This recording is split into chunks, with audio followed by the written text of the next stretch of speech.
Friends, मैं doctor Kiran Tak, botany department, Meera girls college Udaipur. बच्चों, आज का हमारा पढ़ाई का टॉपिक है Hutchinson system of plant classification.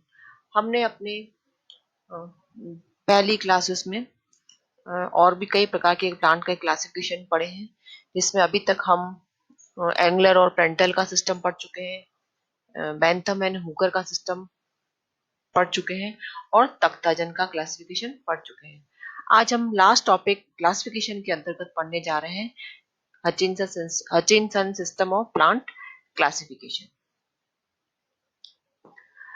ये आपको पिक्चर दिखाई दे रही है जॉन हचिंसन की। जॉन हचिंसन एक रिनोन्ड ब्रिटिश बॉटनिस्ट थे और रॉयल बॉटनिकल गार्डन क्यू में ये काम करते थे और इन्होंने किताब लिखी फ्लावरिंग प्लांट्स के क्लासिफिकेशन के लिए। इन्होंने कई बार किताब लिखी, लेकिन उनकी जो लास्ट बुक थी उसका नाम था फैमिलीज ऑफ फ्लावरिंग प्लांट्स, जो कि 1973 में पब्लिश हुई थी और इसमें लास्ट वाले क्लासिफिकेशन में 328 फैमिलीज इसमें डिस्क्राइब की गई थी। जॉन हचिंसन का समय 1884 से 1972 तक का रहा और उन्होंने जो क्लासिफिकेशन प्रपोज किया वह बेंथम एंड हुकर तथा बेसे के क्लासिफिकेशन पर आधारित था और ये हचिंसन का सिस्टम एक प्रकार से फाइलोजेनेटिक सिस्टम था, अर्थात ये इवोल्यूशनरी ट्रेंड्स पर आधारित था। इन्होंने जो the families of flowering plants नाम की किताब लिखी, जिसके अंदर उन्होंने एंजियोस्पर्म प्लांट्स को डिस्क्राइब किया। इन्होंने इस बुक के 2 वॉल्यूम पब्लिश किए थे, volume first and volume second. Volume जो फर्स्ट था वो 1926 में पब्लिश हुआ और उसके अंतर्गत इन्होंने सारे डाइकोटिलेडन्स प्लांट्स को डिस्क्राइब किया और 1934 का सेकंड वॉल्यूम, इसमें उन्होंने मोनोकोटिलेडन्स को डिस्क्राइब किया। बाद में इन्होंने 1959 में अपनी बुक को वापस रिवाइज किया और कुछ उसमें चेंजेस किए और उसके बाद में लास्ट जो 1959 का जो क्लासिफिकेशन है वो सेकंड एडिशन था इनका और लास्ट उनका रिवीजन थर्ड एडिशन के रूप में हुआ 1973 में और बुक वही थी the families of flowering plants. और बाद में 1972 में इनकी डेथ हो चुकी थी, लेकिन उन्होंने क्योंकि सारा काम कर चुका सारा रिवीजन कर दिया था तो बुक इनकी 1973 में एक साल इनके डेथ के बाद में पब्लिश हुई थी। हचिंसन की क्लासिफिकेशन का सबसे इंपॉर्टेंट आधार था कि उन्होंने एंजियोस्पर्म को मोनोफाइलेटिक इन ओरिजिन बताया। उन्होंने बताया कि एंजियोस्पर्म्स जो हैं वह मोनोफाइलेटिक ओरिजिन है इनका, अर्थात ये एक हाइपोथेटिकल एक काल्पनिक प्रो एंजियोस्पर्म से इनका डेवलपमेंट हुआ है और अर्थात जो प्रो एंजियोस्पर्म्स हैं वो उसको उन्होंने एंसेस्ट्रल स्टॉक माना है और उससे डाइकोट का ओरिजिन हुआ, ऐसा उन्होंने बताया। और जो प्रो एंजियोस्पर्म्स है दे आर अलाइड टू बेनिटाइटिस। फिर इन्होंने ये बताया और इन्होंने ये भी बताया कि जो एंजियोस्पर्म्स हैं जो प्रिमिटिव डाइकोटिलेडन्स हैं उसको उन्होंने 2 सेपरेट लाइंस में डेवलप किया। उन्होंने ये बताया कि जो प्रिमिटिव डाइकोटिलेडन्स है they have been developed in 2 different lines. एक तो प्रीडोमिनेंटली वुडी लाइंस की तरफ चली गई और दूसरी प्रीडोमिनेंटली हर्बेशियस लाइन में डेवलप हुई और इस प्रकार से उन्होंने फ्लावरिंग प्लांट्स को डाइकोटिलेडन्स और मोनोकोटिलेडन्स में डिवाइड किया था। उन्होंने जो phylogenetic principles फॉलो किए थे they were mostly similar to those of the Basae।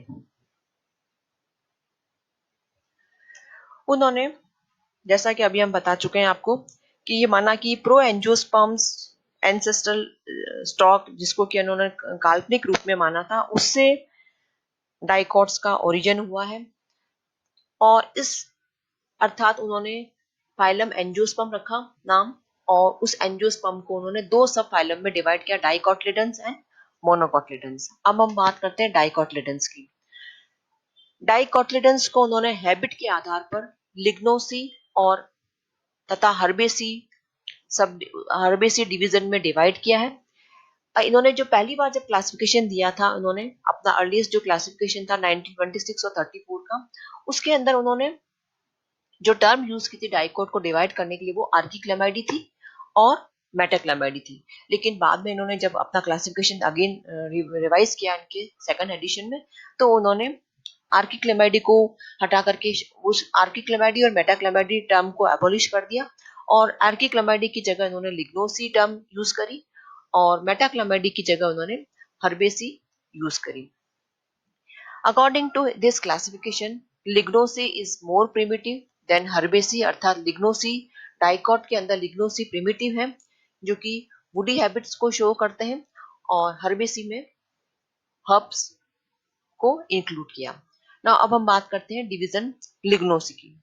लिग्नोसी के सारे जो मेंबर्स हैं दे आर वुडी रिप्रेजेंटेटिव्स और इसके अंतर्गत 54 ऑर्डर्स हैं और ये लिग्नोसी डिवीजन, इसका सबसे प्रिमिटिव ऑर्डर है मैग्नोलियस, जिसकी फैमिली है मैग्नोलियसी और ये लिग्नोसी एंड होता है वर्बिनियल्स ऑर्डर के अंदर एंड फैमिली उसकी है प्रिमेसी। अर्थात लिग्नोसी जो कि वुडी रिप्रेजेंटेटिव को शो करते हैं उसके अंदर सबसे प्रिमिटिव फैमिली मैग्नोलियसी है और लिग्नोसी की सबसे एंड वाली फैमिली एडवांस फैमिली प्रिमेसी है। दूसरा डिवीजन हर्बेसी है जिसके अंदर सारे हर्बेशियस प्लांट्स को इन्होंने इंक्लूड किया है इसके अंदर। इसमें 28 ऑर्डर्स हैं इस हर्बेसी डिवीजन के अंदर और हर्बेसी जो डिवीजन है इसके अंदर ऑर्डर स्टार्टिंग ऑर्डर है रेनिल्स जिसकी फैमिली है पियोनेसी और it ends with the order lamiales with the family labiatae जिसका नया नाम लेमेसी रखा है। And he believed that the families of herbaceous and woody groups have evolved in parallel lines। अर्थात इसका मतलब ये हुआ कि डाइकोटिलिडन्स के अंदर जो हम ये बताया कि प्रो एंजियोस्पर्म से डाइकोट्स का ओरिजिन हुआ है, लेकिन ये भी बताया इन्होंने कि ये जो डाइकोट्स की जो दो डिवीजन है हर्बेशियस एंड वुडी ग्रुप्स, वो जो प्रो एंजियोस्पर्म्स हैं उससे इनकी पैरेलल ओरिजिन हुई है। अर्थात एक लाइन ने तो हर्बेशियस लाइन डेवलप करी है और उसी के पैरेलल लाइन जो है वुडी ग्रुप्स की डेवलप हुई है। ऐसा नहीं कि हर्बेशियस से ही हो, दोनों ही पैरेलल लाइन इन्होंने चलाई है फ्रॉम प्रो एंजियोस्पर्म्स। अब बात करते हैं सब फाइलम मोनोकोटिलिडन्स की। इसके अंतर्गत 29 ऑर्डर्स इन्होंने क्लासिफाई किए और मोनोकोटिलिडन्स को जिसके अंदर की एक ही कोटिलिडन्स कैरेक्टर है जिसमें कि एक ही कोटिलिडन पाया जाता है इसके एम्ब्रियो के अंतर्गत, इसको 3 ग्रुप में इन्होंने डिवाइड किया है। फर्स्ट है calyciferae, corolliferae and the third last one is glumiflorae. Calyciferae के अंतर्गत जो फ्लावर्स हैं उसमें ग्रीन कैलिक्स पाया जाता है और कलर्ड कोरोला इसके अंदर पाया जाता है। अर्थात ये कह सकते हैं कि इसमें ये these are the calyx bearing plants जो कि बुटोमेल से स्टार्ट होते हैं और इसकी एंड ऑर्डर है जिंजीबरेज। देन कोरोलीफेरी, कोरोलीफेरी को कोरोला बियरिंग प्लांट्स भी कह सकते हैं और इन्होंने बताया कि इसमें जो पेरियंट है वो 2 वॉल्स में है लेकिन इट इज अ पेटलोइड, अर्थात इसमें सेपल नहीं पाया जाता है और इसकी स्टार्टिंग ऑर्डर है लीवियल्स और एंडिंग ऑर्डर है इसका ऑर्किडेज। थर्ड ग्रुप है इसका ग्लूमीफ्लोरी। ग्लूमीफ्लोरी को हम कह सकते हैं कि इसमें या तो पेरियंट, ये एक प्रकार का रिड्यूस फ्लावर है या कह सकते हैं कि इसमें पेरियंट या तो टोटली रिड्यूस्ड होगा या फिर it may be present in the form of lodicules. मतलब बहुत इसमें कैलिक्स कोरोला अलग से है ही नहीं और जो पेरियंट है वो भी बहुत रिड्यूस प्रकार का है, ना तो वो पेटालॉइड है ना वो सेपलॉइड कह सकते हैं, लेकिन वो एक रिड्यूस फॉर्म में छोटे छोटे ऑर्गन्स के रूप में, छोटे से ऑर्गन्स के रूप में रिप्रेजेंट किया जाता है, जैसे जिसको हम क्या बोलते हैं लोडिक्यूल। और ग्लूमीफ्लोरी का स्टार्टिंग ऑर्डर है जंकेल्स और इसका एंडिंग ऑर्डर है ग्रैमिनेल्स जो कि हाईली एडवांस माना गया है और क्योंकि इसके ये जो क्लासिफिकेशन है हचिंसन का, इसके अंदर टोटल इन्होंने 100, इनके रिवाइज एडिशन में 111 इन्होंने ऑर्डर बनाए। तो ग्रेमिनियल्स इस क्लासिफिकेशन का लास्ट ऑर्डर है, जिसके अंतर्गत लास्ट फैमिली है इसकी ग्रेमिनी, जिसका कि नया नाम पोएसी है, और ये 411वीं फैमिली है। अर्थात इस क्लासिफिकेशन के अंतर्गत इन्होंने 411 फैमिली दर्शाई थी। अब बात करते हैं प्रिंसिपल्स की, कौन कौन से उन्होंने क्राइटेरिया, मतलब क्योंकि ये फाइलोजेनेटिक सिस्टम है, अर्थात उन्होंने कौन कौन से कैरेक्टर्स को यूज किया क्लासिफिकेशन के लिए फाइलोजेनी के अकॉर्डिंग। तो इन्होंने ये बताया कि evolution takes place in both upward and downward direction. अर्थात इवोल्यूशन ऐसा नहीं कि एक ही ऑर्गन सब में रिड्यूस हुआ है या ऐड हुआ है, किसी स्पीसीज में कौन सा ऑर्गन हटा है तो किसी स्पीसीज में कौन सा ऑर्गन रिड्यूस हुआ है या डेवलप हुआ है। अर्थात हमेशा प्रोग्रेसिव नहीं है, कभी कॉम्प्लेक्सिटी आई है इवोल्यूशन के दौरान और कभी सिंपल स्ट्रक्चर डेवलप हुआ है। अर्थात ये अपवर्ड भी हो सकता है और डायरेक्शन भी हो सकता है, हमेशा अपवर्ड हो ऐसा नहीं है या हमेशा डाउनवर्ड हो ऐसा नहीं है, दोनों ही हो सकते हैं, कॉम्प्लेक्सिटी भी आएगी और सिंपलिसिटी भी आ सकती है। दूसरा इन्होंने इम्पोर्टेंट माना इसको कि during evolution all organs do not develop at the same time. अर्थात सारे ऑर्गन्स एक साथ डेवलप नहीं है, जैसे बताया आपको मैंने कि अलग अलग स्पीसीज में अलग अलग समय में अलग अलग ऑर्गन का डेवलपमेंट हुआ है, और इवोल्यूशन हमेशा कंसिस्टेंट रहा है। Then in a group like genus or family, trees and shrubs are more primitive than the herbs। इन्होंने बताया कि जीनस और फैमिली तक के जो रैंक है उसके अंतर्गत ट्रीज और shrubs जो है वो ज्यादा प्रिमिटिव है देन द हर्ब। अर्थात ये पहले आए और बाद में हर्ब का ओरिजिन हुआ है। ट्रीज और shrubs से हर्ब का ओरिजिन हुआ है, कब कहाँ में आना इन्होंने, जीनस और फैमिली रैंक तक। देन उन्होंने ये बताया कि ट्रीज और श्रब्स जो है they are more primitive than climbers. Climbers का जो ओरिजिन है वो ट्रीज और श्रब्स से हुआ, अर्थात climbers are more advance. Perennials are older than the annuals and biennials. Perennials पहले आए हैं, उनसे फिर एनुअल्स और बाइनियल का इवोल्यूशन हुआ है। जो टेरेस्ट्रियल एंजियोस्पर्म है अर्थात स्थलीय एंजियोस्पर्म से वो प्रिमिटिव है। एक्वेटिक एंजियोस्पर्म बाद में डेवलप हुए हैं, they are highly evolve than the terrestrial angiosperm.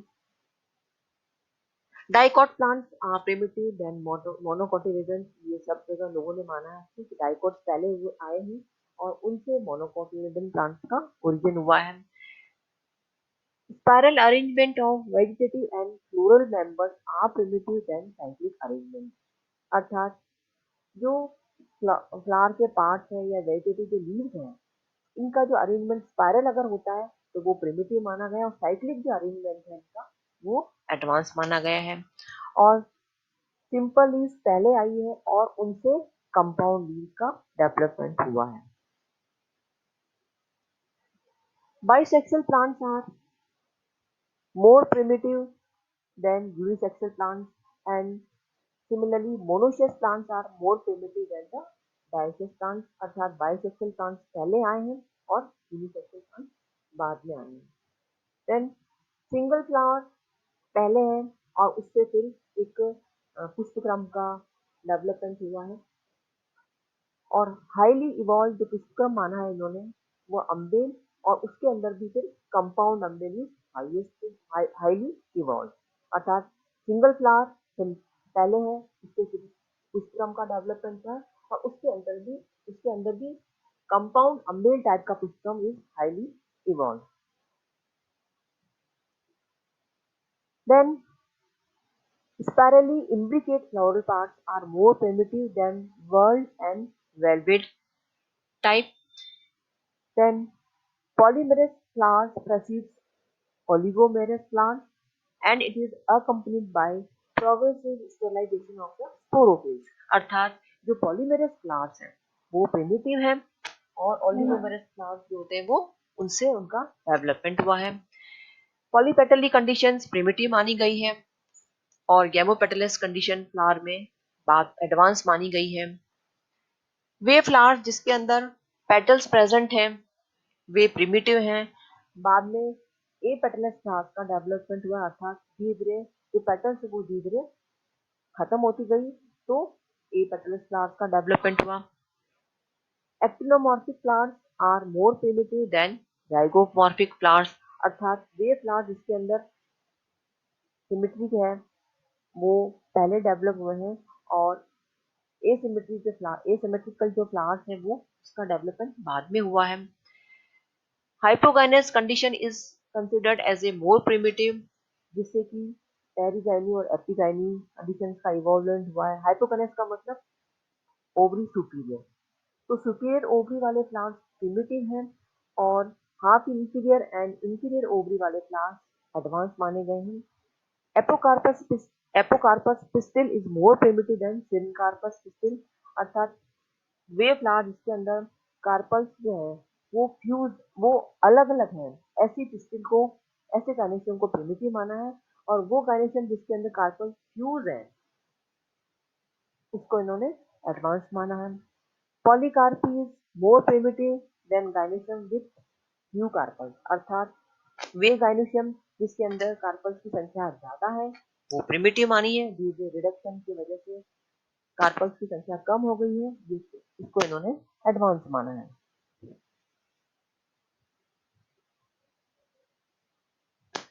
Then way flowers जिसके अंदर स्टेमिन्स की संख्या ज्यादा है, न्यूमरस स्टेमिन्स पाए जाते हैं, वो प्रिमिटिव है, और धीरे धीरे रिडक्शन होने की वजह से फ्लावर्स में स्टेमिन्स कम हो गए और इसको हाईली इन्होंने इवॉल्व माना है। Stamens of primitive flowers are separate while those of derived flowers are